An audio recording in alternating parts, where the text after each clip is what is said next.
வணக்கம், நான் தான் உங்கள் chef Deena. Welcome back to chef Deena's kitchen. நம்ம சேனலில் ஒரு சூப்பரான ஒரு இட்லி பண்ணியிருக்கோம். இட்லினா ரவா இட்லி. நம்ம வீட்டில் யாராவது கெஸ்ட்டு வந்துட்டாங்க, ரிலேஷன் வந்துட்டாங்கன்னா உடனே வந்து ஒரு 5 to 10 மினிட்ஸில் ஒரு ப்ரிப்பரேஷன் பண்ணுச்சுன்னா இந்த ரவா இட்லி நீங்கள் பண்ணலாம். இதுக்கு முன்னாடி ரவா தோசை போட்டேன், ஒரு சூப்பரான ரெஸ்பான்ஸ் கொடுத்துருங்க. Thank you so much. அது மட்டும் இல்லாமல் நிறைய பேர் ட்ரை பண்ணி பார்த்துட்டு எங்கள் வீட்டில் சூப்பராக வந்திருக்கு அப்படின்னு சொல்லி நிறைய பேர் மெயிலும் அனுப்பிச்சிருக்காங்க. ஸோ இது பார்க்கும்போது ரொம்ப சந்தோஷம். இன்றைக்கி இந்த ரவா இட்லி எப்படி பண்ணுறது பார்ப்போம். இந்த ரவா இட்லியில் கரெக்டாக மெஷர்மெண்ட் கொடுத்துருக்கேன். ஒரு முக்கியமான விஷயம், நீங்கள் வீட்டில் பண்ணும்போது தண்ணியோட அளவு அதிகரிக்கக்கூடாது. அதிகரிச்சுன்னா பேட்டர் லூஸ் ஆகிடும். அந்த பேட்டர் லூஸ் ஆச்சுன்னா உங்களுக்கு வந்து என்ன பண்ணுன்னா, உங்களுக்கு அந்த இட்லி பண்ணும்போது உங்களுக்கு சாஃப்ட்னஸ் கரெக்டாக உங்களுக்கு தெரியாது, ஃப்ளஃபியாக வராது. ஸோ இந்த மாதிரி நிறைய விஷயம் இருக்குது. அதே டைமில் வந்து நீங்கள் மாவு வந்து ரொம்ப நேரம் ஊற வைக்கக்கூடாது. அதாவது ஊற வச்சுன்னா நீங்கள் ஒரு 4 மணி நேரம் 5 மணி நேரம் மிக்ஸ் பண்ணிவிட்டு எடுத்து ஈவினிங் சாப்பிட்லாச்சுன்னா அந்தளவுக்கு எதிர்பார்த்து அந்த டெக்ஸ்சர் கிடைக்காது. ஸோ அதனால் வந்து இப்போ இந்த ப்ரிப்பரேஷன் எப்படி பண்ணுறது பார்ப்போம். அதுக்கு முன்னாடி இந்த ப்ரிப்பரேஷன் தேவையான பொருட்கள் பார்த்துலாமா?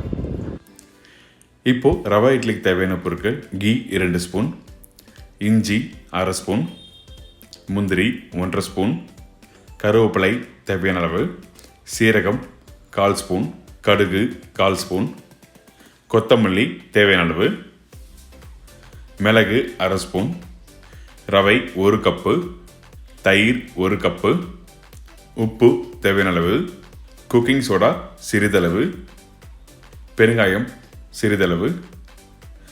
இப்போது சின்ன பேன் எடுத்துக்கோங்க. பேனில் வந்து ஃபஸ்ட்டு நான் வந்து கீ ஆட் பண்ணுறோம். நல்லெண்ணெய் இருந்தால் யூஸ் பண்ணலாம், ஒன்றும் தப்பு இல்லை. கீ ஆட் பண்ணும்போது அந்த ஃப்ளேவர் நமக்கு நல்லா வரும், அதனால தான் கீ ஆட் பண்ணியிருக்கேன். ஸோ ஃபஸ்ட்டு இந்த நெய் வந்து லைட்டாக சூடான பிறகு கொஞ்சம் கடுகு ஆட் பண்ணியிருக்கோம், கொஞ்சம் சீரகம், மிளகு. இப்போ இந்த கடுகு சீரகம் நல்லா பொரிஞ்சு வர டைமில் கருவேப்பிலை ஆட் பண்ணுறோம். இதுக்கு பிறகு நம்மக்கிட்ட முந்திரி பருப்பு ஆட் பண்ணுறோம். முந்திரி பருப்பு நீங்கள் எக்ஸ்ட்ரா போட்டாலும் ஒன்றும் தப்பு இல்லை. ஸோ அதனால் இப்போ எல்லாத்தையும் ஒன்றா போட்ட பிறகு லைட்டாக நம்ம வதக்கலாம். சில பேர் காஞ்ச திராட்சையை வந்து ரவா தோசையில் போடுவாங்க. நம்ம வீட்டில் நீங்கள் ஆசைப்பட்டீங்கன்னா நீங்கள் அந்த காஞ்ச திராட்சை இதில் ஆட் பண்ணிக்கலாம், ஒன்றும் தப்பு இல்லை.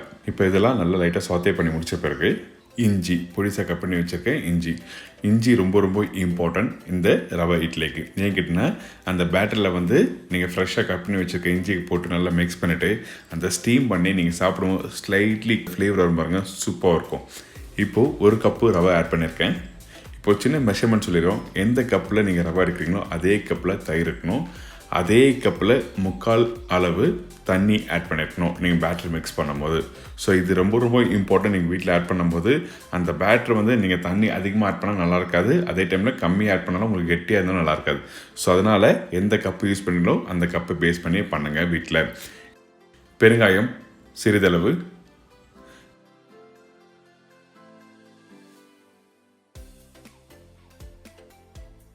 இப்போ ரவையை வறுத்து ரெடி பண்ணி வச்சுருக்கோம். இப்போ தயிர் 1 கப் ஆட் பண்ணுறேன், கொத்தமல்லி.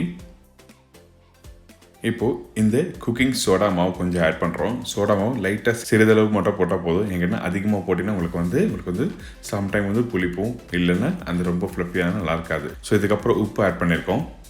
இப்போ கிளாஸில் தண்ணி ஆட் பண்ணுறோம். கரெக்டாக மெஷர் பண்ணி தான் அந்த கப் அளவுலாம் எடுத்து இதில் ஆட் பண்ணியிருக்கோம்.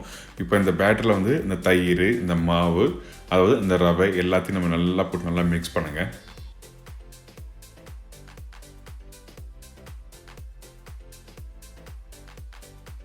இப்போ நான் கையில் எடுத்து காமிக்கிறேன் பாருங்கள். ஃபஸ்ட்டு வந்து 1/2 கப் அளவு தான் தண்ணி ஆட் பண்ணியிருக்கோம்.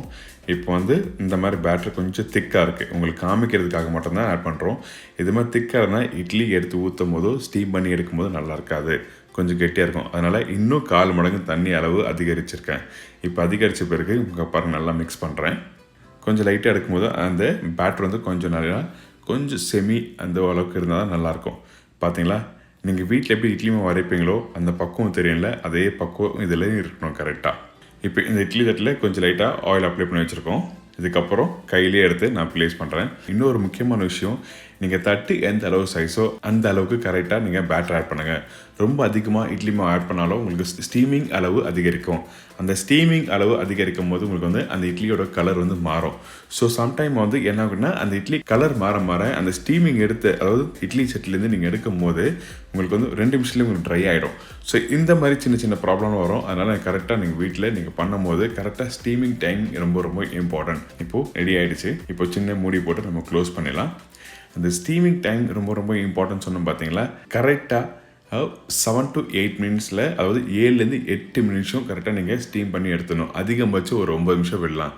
நீங்கள் 10 நிமிஷம் 12 நிமிஷம் 10 நிமிஷம் இட்லி விட உங்களுக்கு வந்து இட்லியோட பக்குவம் சாஃப்டாக உங்களுக்கு அந்த கலர் மாற, அதுக்கப்புறம் இட்லி எடுத்த பிறகு ட்ரை ஆகிடும். ஸோ இந்த மாதிரி நிறைய பிரச்சனைகள் இருக்குது.